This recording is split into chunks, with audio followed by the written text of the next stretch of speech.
Okay, this fall I picked up an assistant coaching gig for the JV girls tennis team at Memorial High School in Eau Claire, Wisconsin, which is the school I attended in my hometown.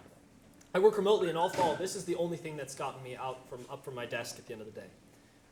Funny thing about this job is that I need to move it up. Yeah, okay. The funny thing about this job is that it has put me back in touch with a bunch of people I haven't seen since high school. So I've got to get pretty good at answering the question, what are you up to these days? I plan debates for a nonprofit called Braver Angels, I usually say. And then I have to add something like, we try to get people who really, really disagree with each other about politics to talk. And then I often get something like affirmation. Oh, that's so needed right now. To polite skepticism. Oh, good luck. I've heard that from some of you tonight, which is great. So when my old tennis coach, Jim, now he's my co-coach, we call him Lich, figured out what I do for work, he started coming over to yap at me at practice about things that are on his mind.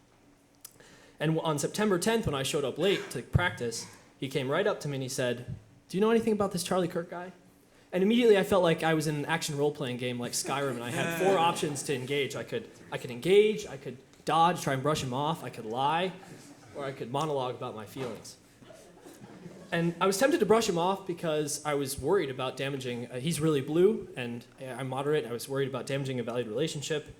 I was tempted to monologue because I was still processing this event myself, I had a lot of feelings. But when faced with that choice, I remember thinking, this question that was spoiled, what would an ideally depolarized person do? What would I do if I were fully depolarized?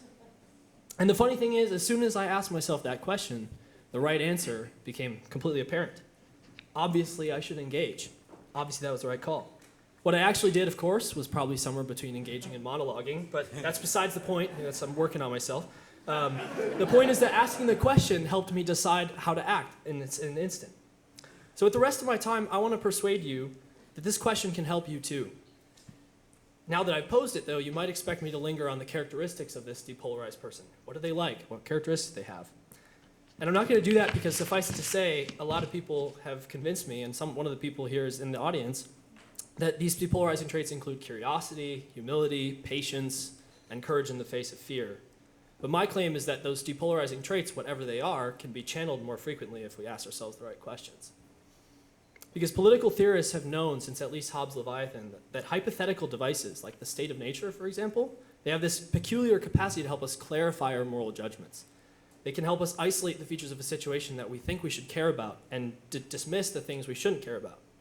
So here's a funny sentence. My master's in political theory came in handy in my day-to-day life.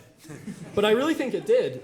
I had a tricky situation, and a simple hypothetical helped me isolate the habits that I wanted to have.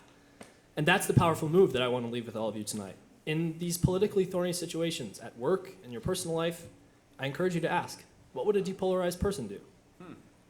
I thought carefully about the wording of this question, actually. It was like I refined it after that initial moment. I decided that the right phrasing couldn't be, what would I do in a depolarized world? And that's because the world is only polarized so long as we keep behaving in polarizing and polarized ways. The question has to remind us of our agency over that. And it also has to be widely applicable.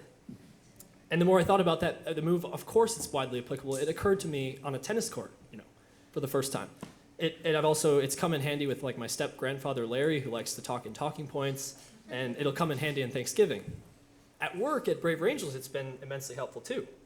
I recently helped us build internal water cooler spaces on Google Chat, and I was wondering, would a depolarized person set up moderation procedures for those internal spaces? Probably not, in case they got out of hand, Would a depolarized person shy away from criticizing a popular new initiative at work just because it was popular? Obviously not.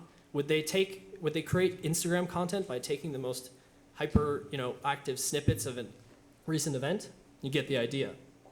The point is that asking the right question about a hypothetical person who's better than we are when it comes to depolarization can help make it easier to access answers about what we should do right now.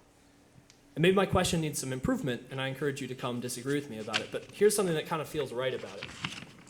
It asks me to construct a picture of behavior that I can actually get behind. It forces me to envision an actor that I can approve of when so often it feels much easier to call out bad behavior.